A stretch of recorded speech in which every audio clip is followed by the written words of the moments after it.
Why do private schools need diverse funding sources? Imagine trying to run a school without relying on just one type of income. That's why private schools in America need a mix of different funding sources.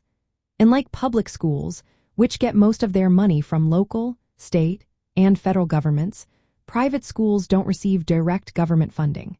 They mainly depend on tuition paid by families. But tuition alone often isn't enough to cover all the costs of running a school.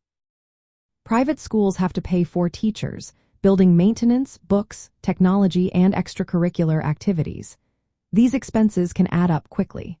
For example, a private school might charge tuition ranging from $5,000 to $50,000 a year, depending on the school and location. But even with high tuition, some families might find the costs too steep. That's why private schools look for other ways to raise money.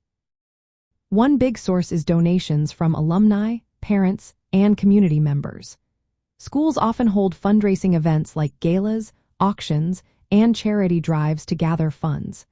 They also build endowments, which are large pools of money invested to generate income over many years. The interest earned from these investments helps schools pay for scholarships, new facilities, or special programs. Some private schools also benefit from government-related funding programs.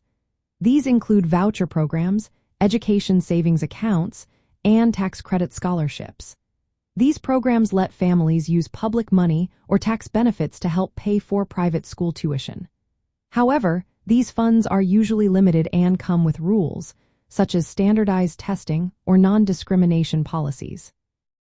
Having many funding sources helps private schools stay financially stable. If tuition revenue drops during an economic downturn, endowments and donations can fill the gap. Fundraising efforts can also support improvements like new science labs or sports facilities.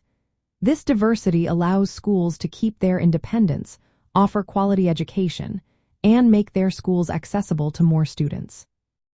In short, private schools need a variety of funding sources because they don't get steady government support. They relying mainly on tuition, donations, endowments, and some public funding programs. This mix helps them stay afloat, grow, and provide the best possible education for their students.